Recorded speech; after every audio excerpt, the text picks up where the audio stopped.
Hey guys, welcome back to the channel. Right off the bat, I'd like to thank everyone for the wonderful response to our tips and tricks video yesterday. We were really pleased that you guys liked it, and we'd like to get out here and see if we can't find a few more things to show you out of our little bag of tricks. But hang in there and we'll get right to it.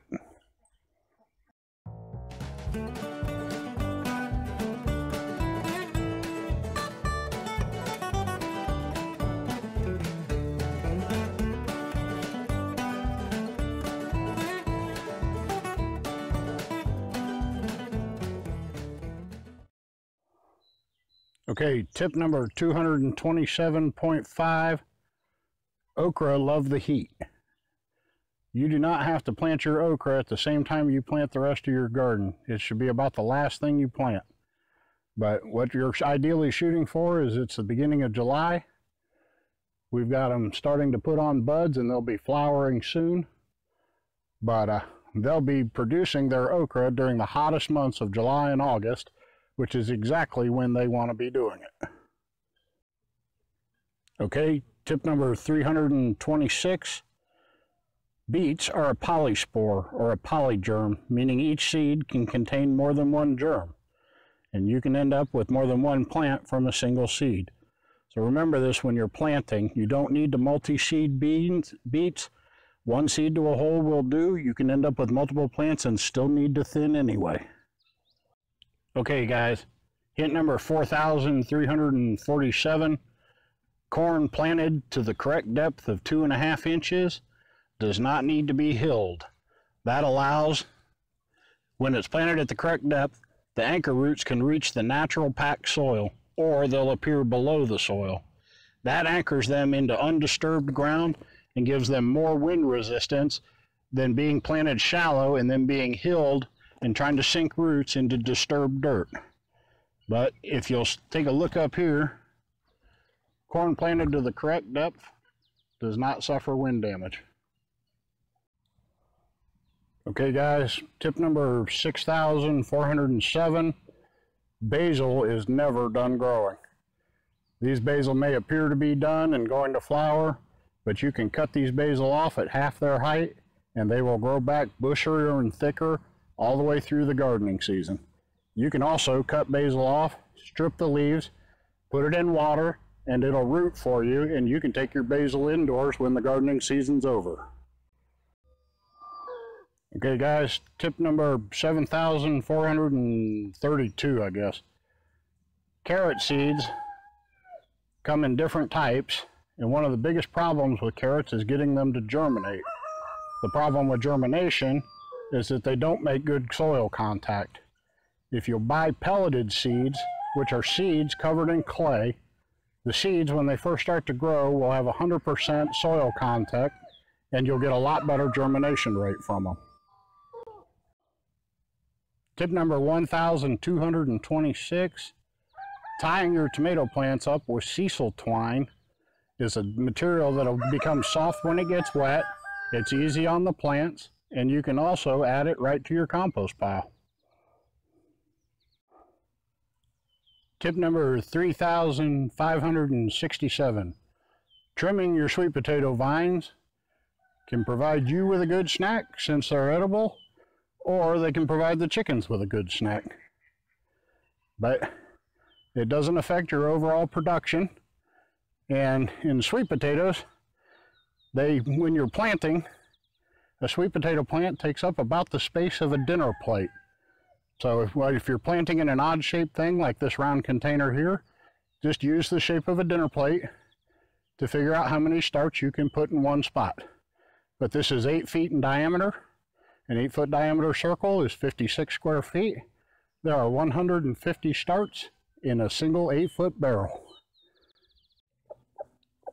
Okay guys, yesterday we took a look at the buff Brahmas in the middle of the tips and tricks video. So today I've lured the Amcemanis over to the corner with a little bit of grass, and thought you might like to get a look at them. They're a pretty rare breed, and they are all black.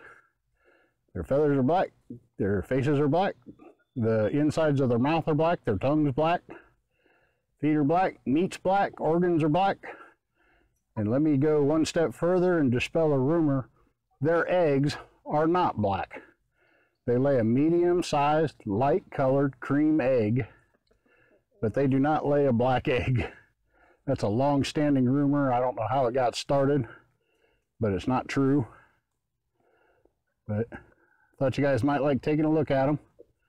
They tend to reflect whatever colors around them.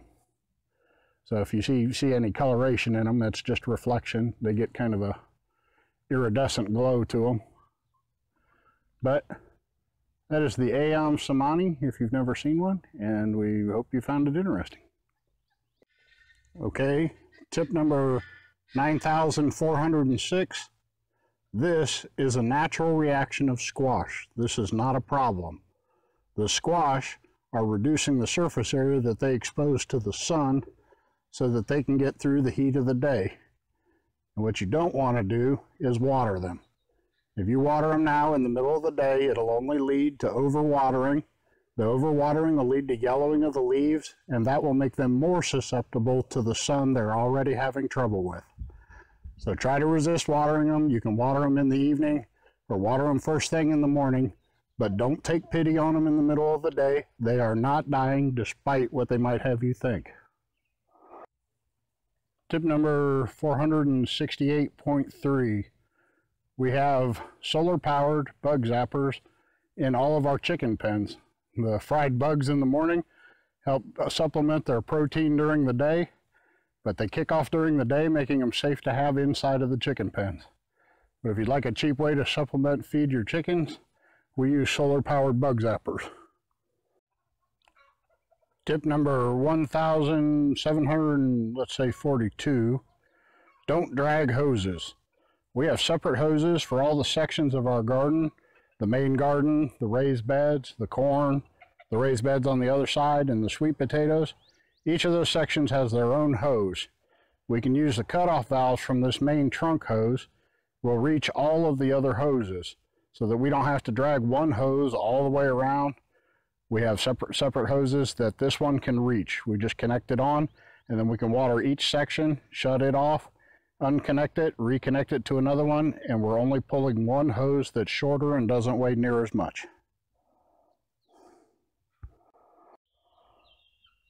Tip number 857.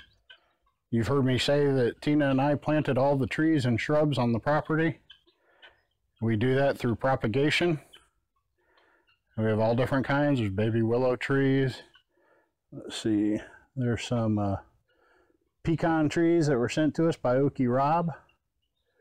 We got some other pecans and stuff coming up over here. These here are some barberry shrubs we've got going on. But if you haven't added plant propagation to your skill set, that would be one thing you want to be sure to do. Tip number 9656. Pickling cucumbers make excellent hanging plants. We've got them strung all the way down across the front of the house, and we've had people stop on the road to come up and see what we were growing. But when they're branched out, they will run all the way across the porch. And let's get in close here and show you that they can produce just fine. All they need is morning sun. Okay guys, that's going to about do it for today. We hope you enjoyed the video. We hope you learned a few things out of our tips and tricks that we use here around the homestead. We really appreciate you guys watching the video yesterday too. I'll leave a link for that down below in the comments. If you would, go ahead and hit that thumbs up if you enjoyed the video, and leave us a comment down below, or if you have any questions, leave those down below too. Your thumbs up and comments and questions help YouTube show our video to more people.